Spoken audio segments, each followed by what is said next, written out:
नमस्कार, मैं धर्मेंद्र। आज काफ़ी दिनों बाद मैं आप सबके समक्ष उपस्थित हुआ हूँ। अब उम्मीद यही है कि लगातार यहाँ से मैं आपको कुछ न कुछ पढ़ाता जाऊँगा। तो आज इतिहास विषय में एक परिचय यानी कि भारतीय रेफरेंस में आज आपके समक्ष रखूँगा कि इतिहास में क्या क्या सामान्य तौर पर किस चीज़ को रखा जाता है और क्या हम पढ़ते हैं, इसको देखते हैं। तो संक्षेप में देखिए, इतिहास अगर सामान्य भाषा की बात करें तो इतिहास को लोग बोल देते हैं कि बीती हुई घटनाओं को, इति यानी कि बीती हुई घटनाओं को जब हम अध्ययन करते हैं तो उसी को इतिहास बोलते हैं, ठीक है ना। लेकिन ये तो सामान्य सी परिभाषा हो गई। अगर बेहतरीन परिभाषा की तरफ हम जाए तो सबसे बढ़िया जो परिभाषा दिया है एचिकार नामक विद्वान ने, इतिहासकार ने दिया है। उन्होंने कहा है कि इतिहास अतीत और वर्तमान के बीच अनंत संवाद है, यानी कि जो बीता हुआ है अतीत और जो वर्तमान चल रहा है उनके बीच जो है एक लंबा सा संवाद है, जिसमें हम जितना चाहें उतना ढूंढ सकते हैं। इसके अलावा ब्यूरी थे, उन्होंने कहा कि इतिहास विज्ञान है, न कम न ज्यादा, यानी कि इतिहास को विज्ञान से कभी कम नहीं समझना चाहिए। नॉर्मल में रिटेंशन यह है कि हम रट्टा मार लेंगे, जान जाएंगे कि इतिहास है, ऐसा बिल्कुल नहीं है। वर्तमान में हम देख रहे हैं परीक्षा में कि किस प्रकार के परीक्षा के प्रश्न जो आ रहे हैं वो इशारा करते हैं बिल्कुल इतिहास का महत्व विज्ञान से बिल्कुल कम नहीं है। यानी कि इसमें जितना ज़्यादा अनुसंधान होगा उतनी ही नई नई बातें हमारे समक्ष आती जाएंगी। चलिए तो देखते हैं कि इतिहास क्या है और इसका परिचय क्या है, ठीक है ना। इतिहास को हम देखते हैं तो इतिहास जो है मुख्यतः, ठीक है ना, एक प्रागैतिहासिक काल में बटा हुआ है। प्रागैतिहासिक काल, ठीक है, ऐतिहासिक काल जिसे हम क्या बोलते हैं, पाषाण काल के नाम से भी जानते हैं, प्रागैतिहासिक, ठीक है। इसके बाद जो है दूसरा जो काल है उसे हम आद्य ऐतिहासिक काल बोलते हैं। क्या बोलते हैं? आद्य ऐतिहासिक काल,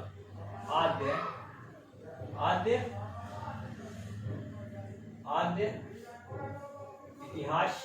और तीसरा जो काल है वो क्या है? ऐतिहासिक काल है। क्या है? ऐतिहासिक काल, ऐतिहासिक काल है, ठीक है, ऐतिहासिक। जहां प्रागैतिहासिक को हम प्री हिस्ट्री बोल देते हैं, यानी कि एक ऐसा इतिहास जिसमें हमको लिपि का साक्ष्य नहीं मिलता है, मीन्स स्क्रिप्ट नहीं मिलता है, मीन्स लिखावट के कोई साक्ष्य नहीं मिलता है, ठीक है ना। तो प्रागैतिहासिक काल उसी को बोलते हैं, यानी कि इतिहास का वह कालखंड जिसमें हमें जब अनुसंधान करते हैं तो लिखने पढ़ने का कोई साक्ष्य नहीं मिल पाता है, लिपि का। यानी कि इस काल के बारे में हमको कैसे पता चल रहा है?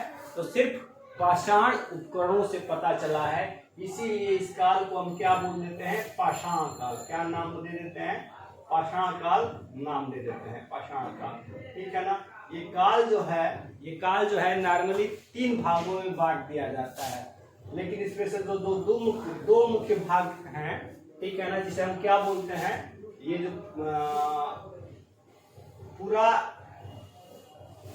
पाषाण काल, ठीक है ना, पूरा पाषाण काल, पैलियोथिक एज, और फिर बीच में जो है आपका मध्य पाषाण काल है। क्या है? मध्य पाषाण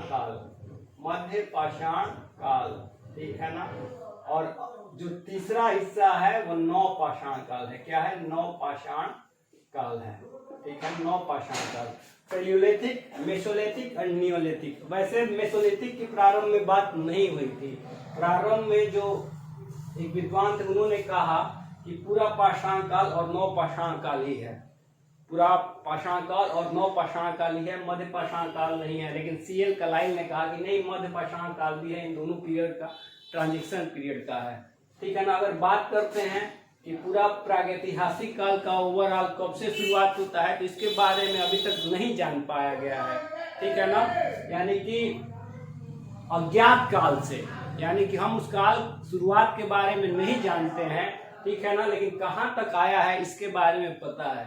तो पूरा पाषाण काल अज्ञात काल से 10,000 ईसा पूर्व, अज्ञात काल से अज्ञात से 10,000 ईसा पूर्व, 10,000 ईसा पूर्व का जो समय है वो क्या कहलाता है, पूरा पाषाण काल का कहलाता है। फिर इसके बाद का जो काल है वो क्या कहलाता है, मध्य पाषाण काल, यानी कि 10,000 बीसी से, ठीक है, बीसी मतलब ईसा पूर्व, बीसी टू 4,000 ईसा पूर्व का जो समय है मोटे तौर पर वो किसके काल का है, मध्य पाषाण काल। और इसके बाद जो नव पाषाण काल है वो 4,000 से लेकर कहां तक, 4,000 से लेकर 2,500, ठीक है ना, इसका जो समय है इतना है, किसका, नव पाषाण काल। यानी कि अज्ञात काल से 2,500 ईसा पूर्व तक का जो समय है वो पाषाण काल के अंतर्गत काउंट किया जाता है, जिसमें हमारे पास सिर्फ पाषाण ही है, यानी कि पाषाण उपकरण ही है, जिससे इस काल के बारे में हमको बृहद रूप से जानकारी मिलती है, ठीक है ना। और इसके बाद का जो समय शुरू होता है वही क्या है, आदि ऐतिहासिक काल है, मीन्स प्रोटो हिस्ट्री है। ये एक ऐसा कालखंड है जिसमें हमारे पास लिपि तो है, यानी कि यहाँ पर स्क्रिप्ट मिलता है, लिपि मिलता है, लेकिन ये विडंबना है कि अभी तक हम इस लिपि को पढ़ नहीं पाए हैं।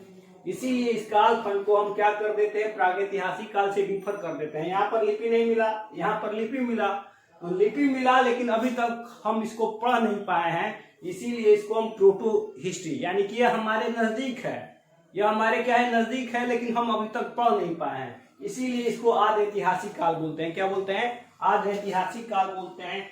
और ये जो आदि ऐतिहासिक काल है मोटे तौर पर 2 भागों में बांट दिया जाता है। ये जो आदि ऐतिहासिक काल है इसको 2 भागों में बांट देते हैं। एक तो हमारा जो है हड़प्पा पीरियड है, हड़प्पा पीरियड जिसे आप सिंधु घाटी सभ्यता के नाम से जानते हो, इंडो वैली सिविलाइजेशन के नाम से जानते हो। और दूसरा क्या है, दूसरा जो है आपका वैदिक सभ्यता, क्या है, वैदिक सभ्यता, जिसमें वेदों की रचना हुई थी। किसकी रचना हुई थी, वेदों की रचना हुई थी।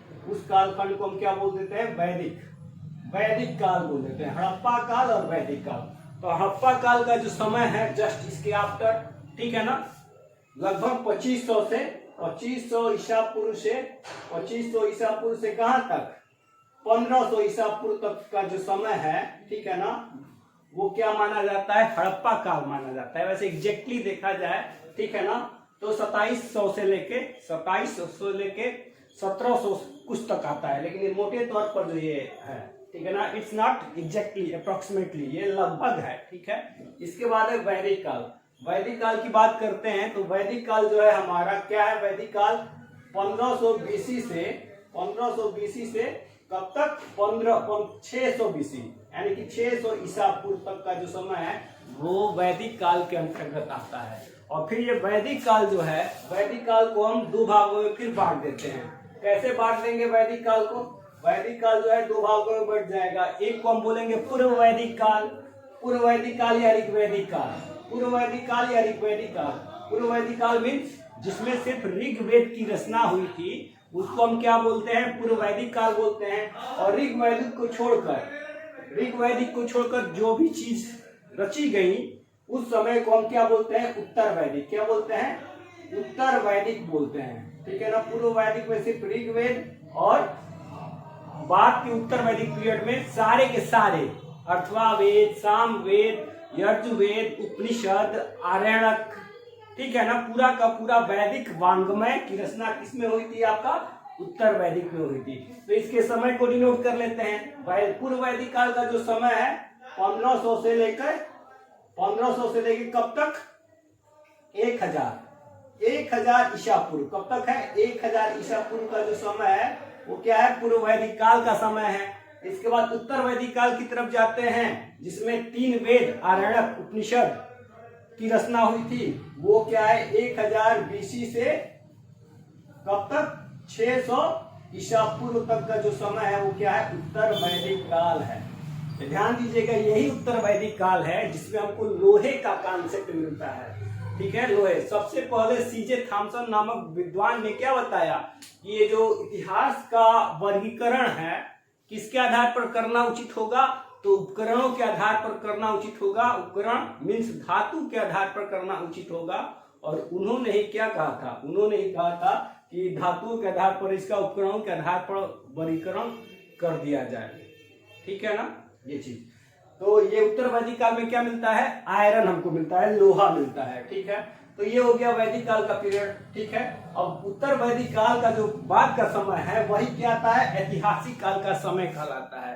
तो ऐतिहासिक काल इन दोनों कालों से किस प्रकार डिफर हो जाता है, अलग हो जाता है? क्योंकि ऐतिहासिक काल जो है आपका, इसमें लिपि भी हमको मिलती है और उस लिपि को हम पढ़ भी लिए हैं। ये हमारे समय के नजदीक हो जाता है काफी, तो हम आसानी से इसके सारे लिपि को पढ़ लेते हैं। तो ये सारे जो हैं इसके बाद के समय को ऐतिहासिक काल। एक बात और, ये वैदिक काल आपके दिमाग में आ रहा होगा कि वैदिक काल में तमाम सारे ऋग्वेद, यजुर्वेद, अथर्ववेद उसको तो हमने लिख पढ़ लिया है और हमारे सामने उपस्थित भी हैं, यद्यपि हड़प्पा की लिपि को नहीं पढ़ पाए हैं। तो ये जो वैदिक काल का जो भी है वैदिक वाङ्मय है, या ऋग्वेद, अथर्ववेद, यजुर्वेद, उसको हम श्रुति बोलते हैं। क्या बोलते हैं? श्रुति बोलते हैं। श्रुति का मतलब क्या होता है?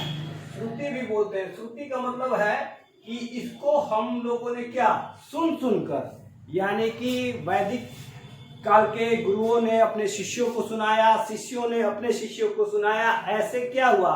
पीढ़ी दर पीढ़ी आता गया।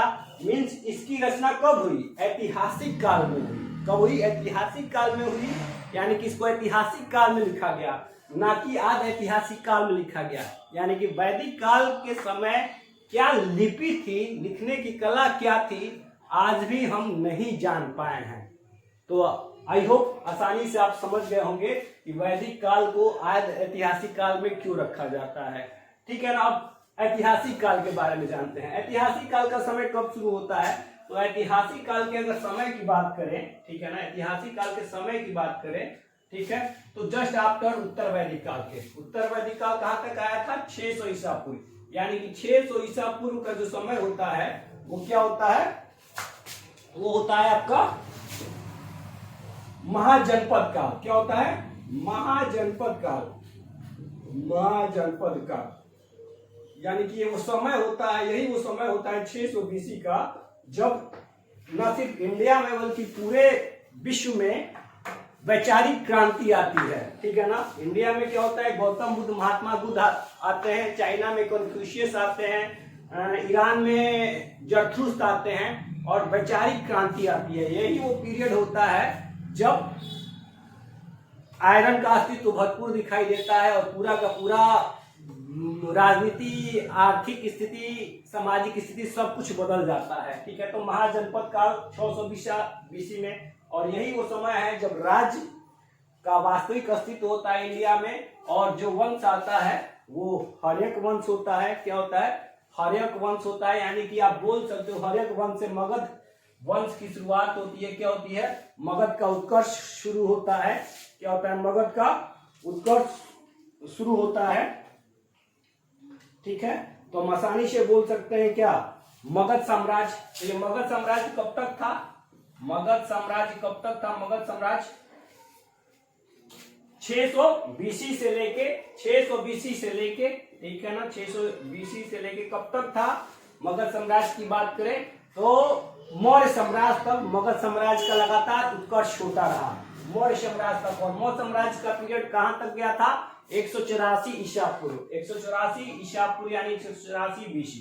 यानी हर्यक वंश की स्थापना बिंबिसार ने की थी। हर्यक वंश के बाद हर्यक वंश के बाद जो था आपका क्या था? कई सारे वंशों ने एक के बाद एक शासन किए। इवन कण्व वंश था, नंद वंश था, नंद वंश के बाद जो था आपका मौर्य वंश था। मौर्य वंश की स्थापना चंद्रगुप्त मौर्य ने की थी। और मौर्य वंश का जो आखिरी शासक था वो कौन था? बृहदर था, जिसकी हत्या पुष्यमित्र शुंग नामक ब्राह्मण ने की थी। तो 184 ईसा पूर्व में मौर्य वंश की सारी खत्म हो जाती है और मगध साम्राज्य जो होता है इसके जगह पर कौन सा वंश आता है? मगध साम्राज्य के बाद गुप्त वंश आता है। लेकिन गुप्त वंश के पहले जो होता है क्या होता है?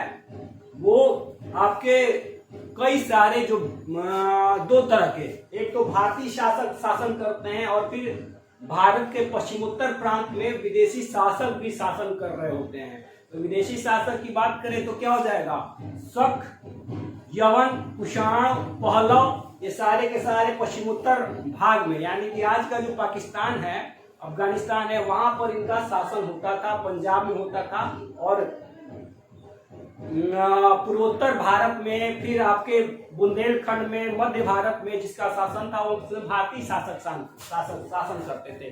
तो अगर देखा जाए कि मगध वंश के बाद, मगध साम्राज्य के बाद जहां तक मौर्य साम्राज्य ने किया था, ठीक है ना, तो उसको हम क्या बोलेंगे, मगध साम्राज्य की बात करेंगे तो इसी में आपका मौर्य भी आ गया 184 में। इसके बाद जो समय है आपका क्या बोलेंगे, उसको बोलेंगे मौर्योत्तर काल। क्या बोलेंगे, मौर्योत्तर काल, मौर्योत्तर काल, ठीक है। और मौर्योत्तर काल का जो समय है 184 बीसी से, 184 बीसी से लेके कब तक, 319 ही आप बोल दो, 319 बीसी तक, बीसी नहीं, अब किसका समय आ गया, एडी आ गया है, यानी कि ईस्वी हो गया है। ठीक, ये वही समय है जब किसकी स्थापना होती है, गुप्त वंश की स्थापना होती है। किसकी स्थापना होती है, गुप्त वंश। गुप्त वंश का शासक कौन, चंद्रगुप्त जो होता है 319 में बैठता है, और ये वंश कहां तक जाता है, 319 चंद्रगुप्त बैठता है। तो यहाँ पर ध्यान देने वाली बात है कि मौर्योत्तर काल जो है 319 तक जाता है। गुप्त वंश का जो पहला शासक है वो कौन है, श्रीगुप्त है। क्या है, श्रीगुप्त के बाद घटोत्कच होता है, और तीसरा जो शासक होता है चंद्रगुप्त, उसी को क्या बोलते हैं, वास्तविक संस्थापक बोलते हैं। देखा जाए समय पीरियड तो पहले से 240 ईस्वी से ही गुप्त वंश शुरू हो जाता है, लेकिन क्या बोलते हैं, श्रीगुप्त और घटोत्कच सामंत टाइप के शासक थे, उन्होंने स्वतंत्रता नहीं दिलाई थी। गुप्त वंश को वास्तविक स्वतंत्रता दिलाने वाला, ठीक है ना, कौन था, वो था आपका चंद्रगुप्त। और गुप्त किसके सामंत थे, तो कुषाणों के सामंत थे। किसके सामंत थे, कुषाणों के सामंत थे, और जो मौर्योत्तर काल में शासन करते थे। और कुषाणों में जो सबसे प्रतापी शासक का नाम आता है, किसका नाम आता है, कनिष्क का नाम आता है। कनिष्क के पहले कौन होता है, भीमकटफिडस होता है, फिर से आपका कुजुलकटफिडस होता है, ठीक है ना। तो गुप्त वंश कब से कब तक जाता है, ठीक है, 319 से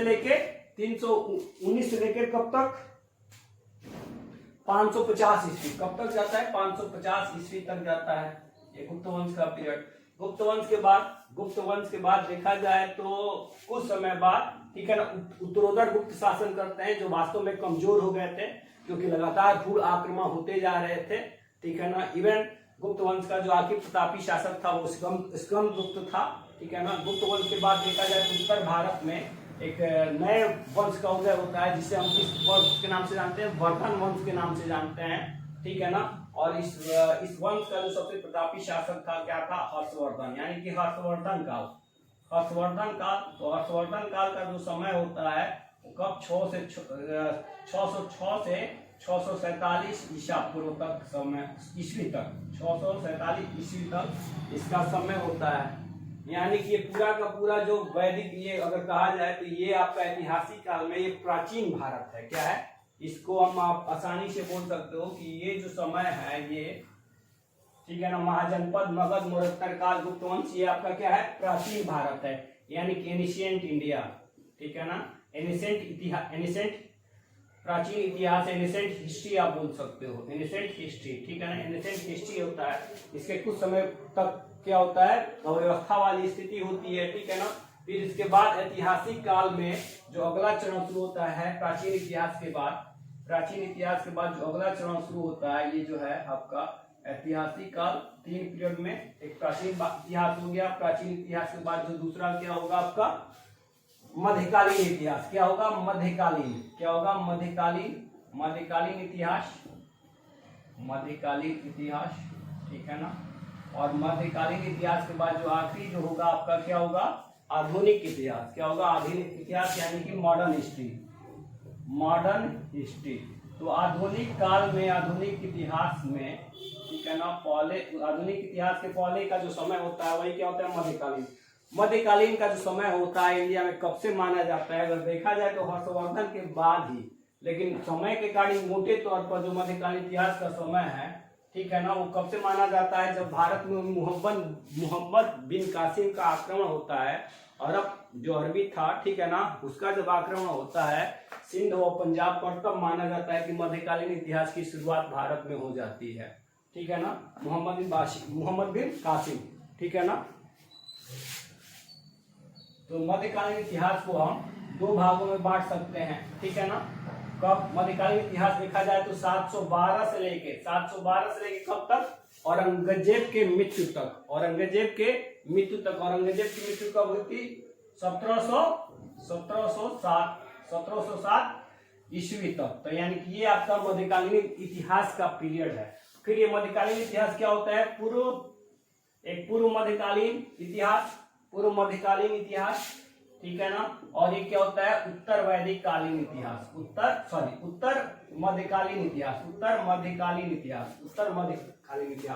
तो इस समय को दो भागों में बांट देते हैं। तो पूर्व मध्यकालीन इतिहास का जो समय होगा आपका क्या होगा, पूर्व मध्यकालीन इतिहास का जो समय होगा 712 से लेकर कब तक, जब तक कि मोहम्मद बिन कासिम लाहौर की गद्दी पर, दिल्ली की गद्दी पर नहीं, लाहौर की गद्दी पर मोहम्मद गोरी के मरने के बाद बैठ नहीं जाता है, तब तक जो पीरियड होता है वो क्या होता है, पूर्व मध्यकालीन, ठीक है। और कुतुबुद्दीन ऐबक के साथ ही उत्तर मध्यकाल शुरू हो जाता है। क्या होता है, उत्तर मध्यकाल शुरू हो जाता है। और ये जो समय है 1206 से लेकर 1707 तक का जो समय है वो क्या होता है, जब औरंगजेब की मृत्यु होती है, मुगल वंश का आखिरी नॉमिनेट पर्सन औरंगजेब, तब तक ये जो उत्तर मध्यकालीन इतिहास की कहानी होती है, ठीक है ना। तो अगर देखा जाए उत्तर मध्यकालीन में तो दो ही जो वंश, एक सल्तनत काल होता है, एक मुगल काल होता है बीच में। और जो नॉमिनेट करते हैं, जब सल्तनत काल कमजोर होता है तो उस समय दो वंश आता है, एक बहमनी वंश आता है और एक विजयनगर साम्राज्य आता है। उसके बारे में पूरी की पूरी जानकारी उत्तर मध्यकालीन इतिहास में मिलती है।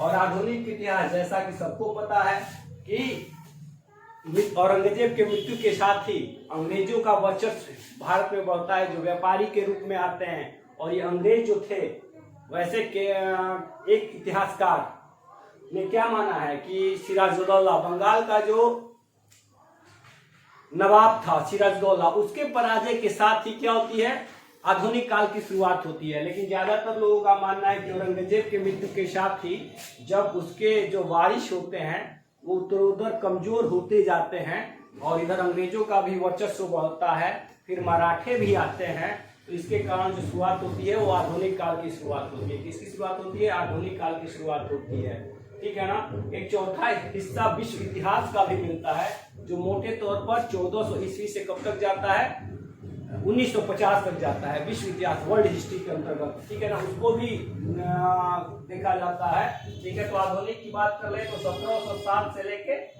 आजादी मिलने तक जो समय है वो क्या है, 1947, या आगे भी पढ़ेंगे तो वो क्या होता है, आधुनिक इतिहास में आता है, मीन्स मॉडर्न हिस्ट्री में आता है। क्या होता है, मॉडर्न हिस्ट्री में आता है, ठीक है ना। तो ये मोटे तौर पर विभाजन था। इसके बाद जो कुछ होगा हम कंटिन्यूअस पढ़ते जाएंगे। पाषाण काल, ठीक है ना, पाषाण काल से कहानी शुरू होगी और पूरा का पूरा इतिहास हम एकदम आपके समक्ष रख देंगे। तो ठीक है, फिर आप यहाँ से मिलते रहेंगे। तो आई होप सबको ये वीडियो अच्छा लगा होगा, ठीक है ना। तो जो भी लोग हैं इसको ज़्यादा से ज़्यादा शेयर कीजिए, सब्सक्राइब करवाइए, ताकि मेरा हौसला ऐसे ही बुलंद रहे, ताकि मैं आप लोग के समक्ष ऐसे उपस्थित होकर पढ़ाता रहूँ। धन्यवाद। सभी का दिन शुभ हो।